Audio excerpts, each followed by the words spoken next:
ലോകമെമ്പാടും നടക്കുന്ന വലുതും ചെറുതുമായ ഫുട്ബോൾ ലീഗുകളിൽ മത്സരിക്കുന്ന ഓരോ ടീമിൻ്റെയും പ്രധാന ലക്ഷ്യം എന്തായിരിക്കും?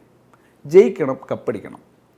എന്നാൽ ഇറ്റലിയിലെ ഫുട്ബോൾ ക്ലബ്ബായ കോമോ 1907 എന്ന ടീമിൻ്റെ കാര്യമെടുത്താൽ അവർക്ക് ജയത്തേക്കാൾ പ്രധാനം ഫുട്ബോളിൽ ഏറ്റവും വലിയ ലക്ഷറി ബ്രാൻഡായി മാറുക എന്നതാണ്. കാരണം അവർ കളിക്കുന്നത് ഫുട്ബോൾ മാത്രമല്ല, ഒപ്പം ഫാഷനും ടൂറിസവും ഇറ്റാലിയൻ ലൈഫ് സ്റ്റൈലും കൂടിയാണ്. അതിൻ്റെ ഏറ്റവും കൃത്യമായ കാഴ്ചയാണ് ആ ടീമിലെ കളിക്കാരുടെ ജേഴ്സികൾ.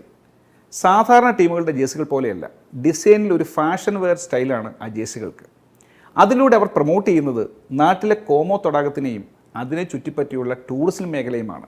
കോമോയുടെ കളി നടക്കുന്ന ദിവസങ്ങളിൽ നാട്ടിൽ കളി കാണാൻ എത്തുന്ന ഫുട്ബോൾ കമ്പക്കാർക്ക് വേണ്ടി അവർ ഗംഭീരമായ പരിപാടികളാണ് ആസൂത്രണം ചെയ്യാറുള്ളത്. ഫുട്ബോളിനെ വെറുമൊരു കളി മാത്രമായിട്ടല്ല, തങ്ങളുടെ ക്ലബ്ബ് സ്ഥിതി ചെയ്യുന്ന നാടിനെ ഒരു ലക്ഷറി ടൂറിസ്റ്റ് ഡെസ്റ്റിനേഷനായി മാർക്കറ്റ് ചെയ്യാനുള്ള ഒരു കിടിലൻ അവസരമായിട്ടാണ് കോമോ ക്ലബ്ബ് കാണുന്നത്.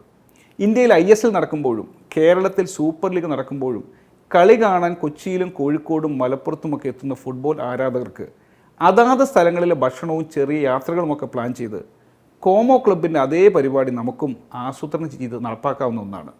ഗ്രൗണ്ടിൽ കളി ജയിച്ചാലും ഇല്ലെങ്കിലും കോമോ ബിസിനസ് ലോകത്ത് ചാമ്പ്യന്മാരായി തുടരുന്നതിൻ്റെ കാരണവും അതുതന്നെയാണ്.